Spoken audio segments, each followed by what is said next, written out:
Hello friends, welcome to my channel. मिनी मुक थाड़ा आज पॉलिटिकल साइंस के ऊपर ये टेस्ट रहने वाला है और पॉलिटिकल साइंस का जो फर्स्ट टेस्ट है। इससे पहले हमने दो मुक किए हैं। फर्स्ट टेस्ट था जो हमारा वो था कोऑपरेटिव्स के ऊपर, और जो सेकंड टेस्ट था वो था हमारा जियोग्राफी के ऊपर। तो प्लेलिस्ट में जाकर आप इन टेस्ट को अटेम्प्ट कर सकते हैं और अपनी प्रिपरेशन को एनालाइज कर सकते हैं। देखिए, जो आज का हमारा जो टेस्ट है इसमें 20 क्वेश्चन हैं टोटल। अगर आपका स्कोर 12 से 15 के बीच में आता है तो अभी के लिए आपकी पॉलिटिकल साइंस की प्रिपरेशन काफ़ी अच्छी है और आप इम्प्रूव कर सकते हैं आने वाले टाइम में। तो चलिए, आपका जो भी फाइनल स्कोर रहेगा आप कमेंट बॉक्स में कमेंट करके बता सकते हैं।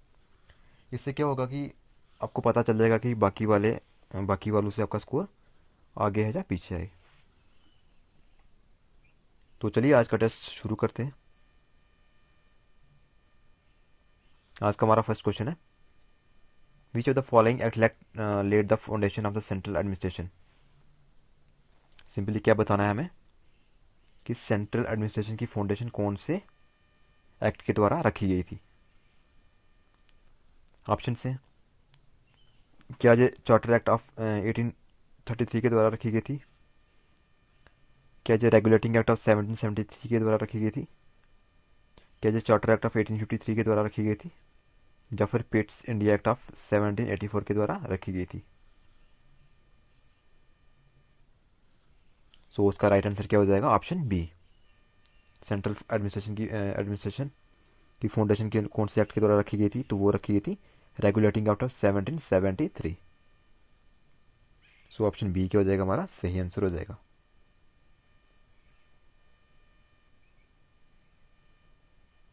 नेक्स्ट क्वेश्चन है, article 1 of the constitution declare India has. Simply क्या बताना है, जो article 1 of the Indian constitution उसने इंडिया को क्या डिक्लेयर किया है। Federal state, quasi federal state, united state, या फिर यूनियन ऑफ स्टेट। तो उसका राइट आंसर क्या हो जाएगा, option D, union union of states. Okay, so option D क्या हो जाएगा, हमारा सही आंसर हो जाएगा।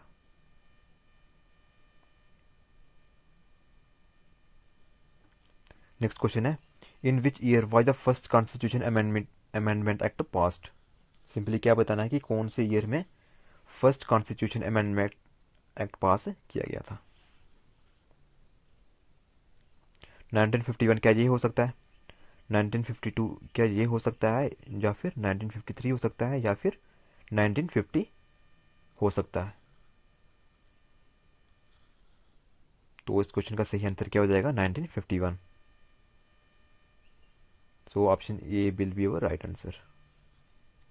लेकिन 1951 में और क्या हुआ था, तो 1951 में जनरल इलेक्शन भी हुए थे, ये भी आप याद रख सकते हैं।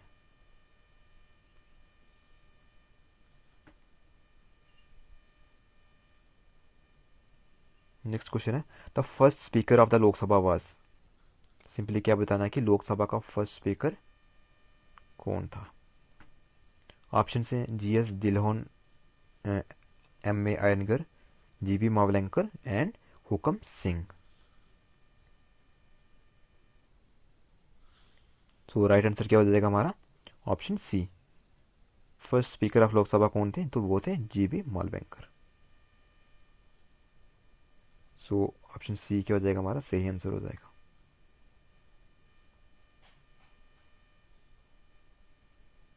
नेक्स्ट क्वेश्चन है, which act provided for direct control of Indian affairs bye the British government. कौन सा एक्ट था जिसने क्या किया था, डायरेक्ट कंट्रोल किया था इंडियन अफेयर्स पे by the British government. Option है charter act of 1858, regulating act of 1773, Pitt's India act of 1784 and charter act of 1833।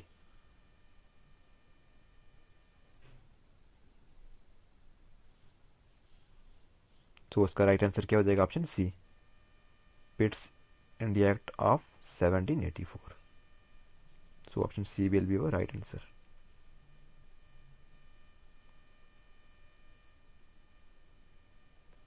Next question है, a proclamation of emergency issued under article 352 must be approved by the parliament with in. Simply क्या बताना है कि जब भी president क्या करता है, प्रोक्लेम करता है नेशनल इमरजेंसी अंडर आर्टिकल 353, तो उसको पार्लियामेंट में कितनी टाइम पीरियड में अप्रूव किया जाता है? क्या वो 1 मंथ में अप्रूव होता है, क्या वो 6 वीक्स में अप्रूव किया जाता है, या फिर 2 मंथ्स में अप्रूव होता है, या फिर 3 मंथ्स में अप्रूव होता है?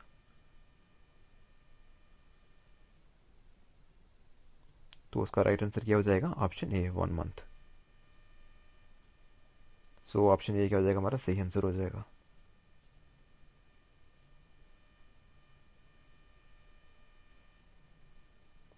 हमारा नेक्स्ट क्वेश्चन है, the power to carve out a new state is vested इन।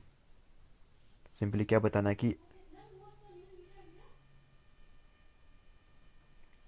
कि न्यू स्टेट्स को क्रिएट करने की पावर किसके पास है? ओके, सो ऑप्शन है हमारे पास parliament, president, the council of ministers, states reorganisation commission. I hope कि आप सही आंसर को मार्क कर रहे होंगे। तो देखिए, ये पावर किसके पास होती है? तो ये पावर होती है पार्लियामेंट के पास। तो ये आर्टिकल 2 के अंडर बताया गया। ओके, और आर्टिकल 3 के अंदर क्या बताया गया कि जो एग्जिस्टिंग स्टेट्स है हम उनकी बाउंड्रीज को चेंज कर सकते हैं। ओके, सो ऑप्शन ए क्या हो जाएगा? हमारा सही आंसर हो जाएगा इस क्वेश्चन का। हमारा नेक्स्ट क्वेश्चन है, what is the maximum possible strength of the legislative assembly of state. Simply क्या बताना है कि जो लेजिस्लेटिव असेंबली होती है किसी भी स्टेट की, उसकी मैक्सिमम पॉसिबल स्ट्रेंथ कितनी होती है? क्या वो 400 मेंबर्स होते हैं, या फिर 425 मेंबर्स होते हैं, या फिर 500 मेंबर्स होते हैं, या फिर 545 मेंबर्स होते हैं? तो देखिए, इसका राइट आंसर क्या हो जाएगा? ऑप्शन सी, मैक्सिमम कितनी स्ट्रेंथ हो सकती है किसी भी लेजिस्लेटिव असेंबली ऑफ स्टेट? तो 500 मेंबर्स हो सकते हैं मैक्सिमम, और मिनिमम कितने होते हैं? तो मिनिमम होते हैं हमारे 60 मेंबर्स। सो ऑप्शन सी क्या हो जाएगा? हमारा सही आंसर हो जाएगा इस क्वेश्चन का।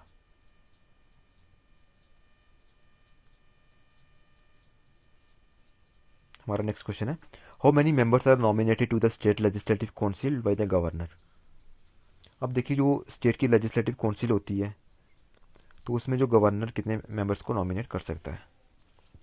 क्या वो 1/3 मेंबर्स को नॉमिनेट करता है, या फिर 1/12 मेंबर्स को नॉमिनेट करता है, या फिर 1/8 मेंबर्स को नॉमिनेट करता है, या फिर 1/6 मेंबर्स को नॉमिनेट करता है? सो उसका राइट आंसर क्या हो जाएगा? 1/6। 1/6 मेंबर को कौन नॉमिनेट करता है? तो 1/6 मेंबर को नॉमिनेट करते हैं governor of the state. So option D क्या हो जाएगा? हमारा सही आंसर हो जाएगा।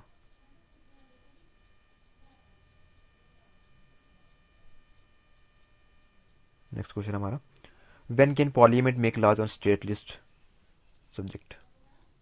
देखिए, सेंटर स्टेट रिलेशन से ये क्वेश्चन लिया गया, और सिंपली हमें बताना कि पार्लियामेंट कब लॉज बना सकता है on state list. Normal case में क्या होता है कि जो स्टेट लेजिस्लेटर होती है वो स्टेट लिस्ट के लॉज बनाती है, और जो यूनियन पार्लियामेंट होती है वो किस पे लॉज बनाती है? यूनियन लिस्ट पे लॉज बनाती है। पर इस क्वेश्चन में क्या बताना हमें कि स्टेट लिस्ट पे पार्लियामेंट कब लॉज बना सकती है? ऑप्शन से हमारे पास, व्हेन स्टेट मेक्स रिक्वेस्ट, जब स्टेट रिक्वेस्ट करती है। ऑप्शन बी है टू इम्प्लीमेंट इंटरनेशनल एग्रीमेंट्स, जब क्या होता है कि जो इंटरनेशनल ट्रीटीज होती हैं उसे इम्प्लीमेंट करने के लिए। नेक्स्ट क्वेश्चन, नेक्स्ट स्टेटमेंट है, during national emergency in case of armed rebellion. जब नेशनल इमरजेंसी हो तब भी क्या होता है, जो यूनियन पार्लियामेंट है वो स्टेट लिस्ट पे लॉज बना सकती है, ये मैं बताना है। तो देखिए, all the statements are correct, so option D will be your right answer.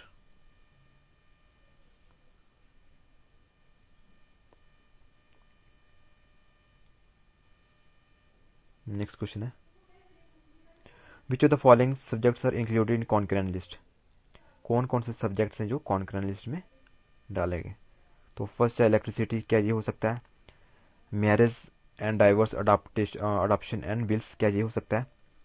Weights and measures and establishment of its standards, क्या ये हो सकता है? ट्रेड यूनिट्स, क्या ये हो सकता है? तो देखिए, ये सारे के सारे जो सब्जेक्ट्स हैं ये किसके अंडर आते हैं? तो ये आते हैं हमारे कॉन्करेंट लिस्ट के अंडर आते हैं। So option D will be your right answer. All the statements are correct.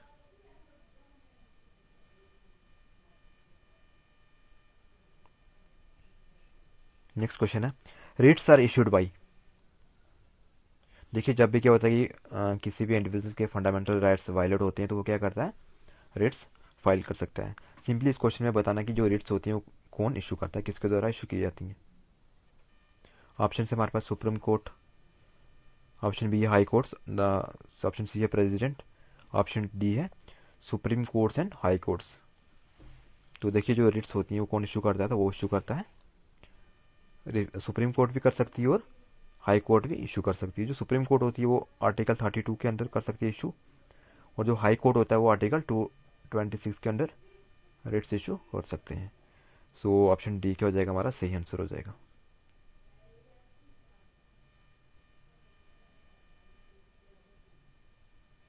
Next question है, which one of following writs is issued by the supreme court to secure the freedom of person upon unlawful arrest. देखिए जब भी कोई भी individual है जो unlawfully arrest किया जाता है तो उस टाइम पे कौन सी रिट इशू की जाती है सुप्रीम कोर्ट के द्वारा, ये बताना है हमें।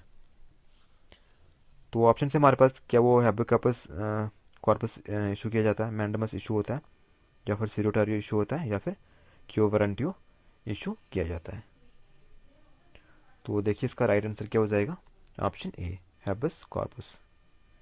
देखिए अब ये कीवर्ड याद रख सकते हैं, अनलॉफुल अरेस्ट।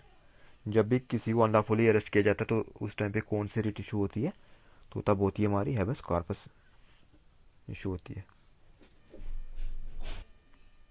अगला क्वेश्चन है हमारा, who has the authority to call a joint sitting of the two houses of parliament. अब देखिए जो पार्लियामेंट के टू हाउसेज होते हैं, राज्यसभा एंड लोकसभा, तो उनकी जो जॉइंट सिटिंग होती है उन्हें कौन बुलाता है, कौन कॉल करता है, ये चीज़ बतानी है हमें। ऑप्शन से हमारे पास prime minister, president, members of Lok Sabha, members of Rajya Sabha.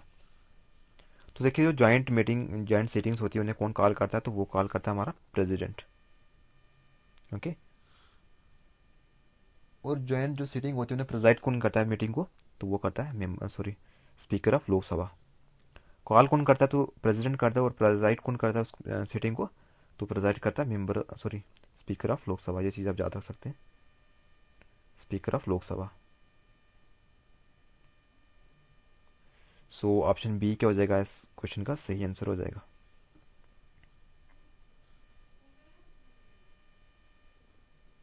Next question है, काफ़ी इजी है ये और काफ़ी इंपॉर्टेंट है, बहुत सारे एग्जाम में ये पूछा भी गया है।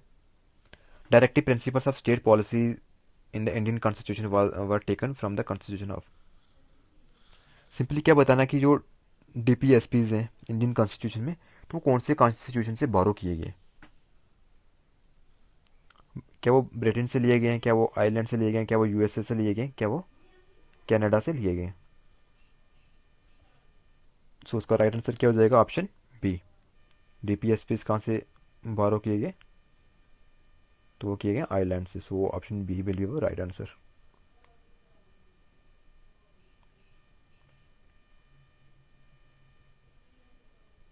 नेक्स्ट क्वेश्चन है, according to article 23 of the following are prohibited.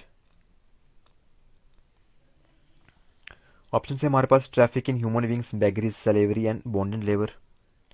Option B है monopoly of trade, option C है sale of incenses, option D है visit to terrorist infested areas. So उसका राइट आंसर क्या हो जाएगा, ऑप्शन ए। ओके। जो article 23 को क्या प्रोहिबिट करता है, तो वो करता है traffic in human beings, beggaries, slavery and bonded labour. So option A क्या हो जाएगा, हमारा सही आंसर हो जाएगा।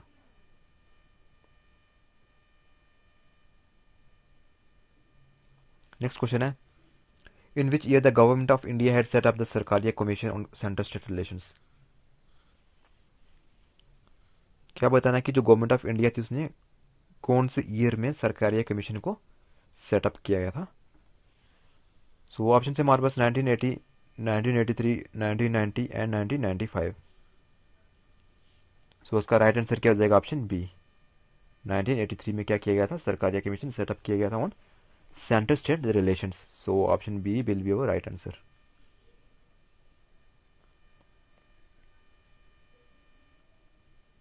नेक्स्ट क्वेश्चन है, which schedule of Indian constitution divides the legislative power between the union and states?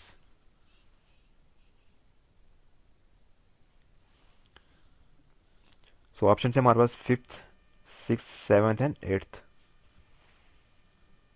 सो उसका राइट आंसर क्या हो जाएगा? Option C. देखिए, सेवन शेड्यूल के अंडर क्या किया गया, जो लेजिस्लेटिव पावर है उसको क्या किया गया, तीन पार्ट्स में डिवाइड किया गया। फर्स्ट कौन सा, यूनियन लिस्ट। सेकंड कौन सा, स्टेट लिस्ट। और थर्ड कौन सा, कॉन्करेंट लिस्ट। काफ़ी इंपॉर्टेंट क्वेश्चन है ये सेंट्रल स्टेट रिलेशन में से।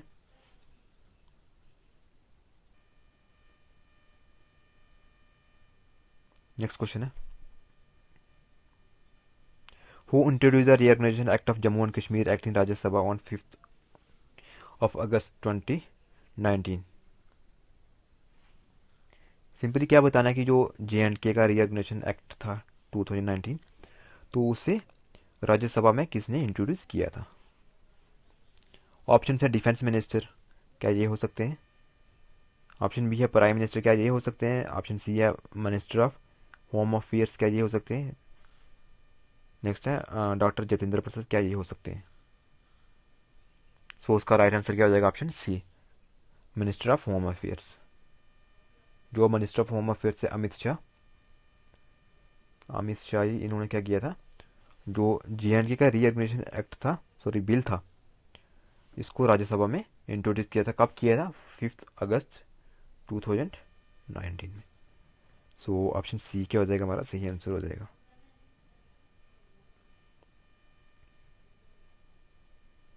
नेक्स्ट क्वेश्चन है, treaty of Amritsar took place in, treaty of Amritsar कब हुई थी? 16 मार्च 1844 में हुई थी क्या? 16 मार्च 1845 में हुई थी क्या ये? 16 मार्च 1846 में हुई थी क्या ये? या फिर 16 मार्च 1847 में हुई थी? तो कब हुई थी ये ट्रीटी? तो ये हुई थी हमारी 16 मार्च 1846 में। So option C will be your right answer. अब देखिए, ये ट्रीटी किसके बीच में हुई थी? तो ये हुई थी Maharaja Gulab Singh and East India company के बीच में। और इस ट्रीटी को क्या कहा जाता है? तो इस ट्रीटी को कहा जाता है सेल ऑफ डीड भी कहा जाता है। तो आज के मॉक में इतने ही क्वेश्चंस थे। आई होप कि आपके मैक्सिमम क्वेश्चंस ठीक हुए होंगे। तो आपका जो भी फाइनल स्कोर रहा होगा आप कमेंट बॉक्स में कमेंट करके बता सकते हैं।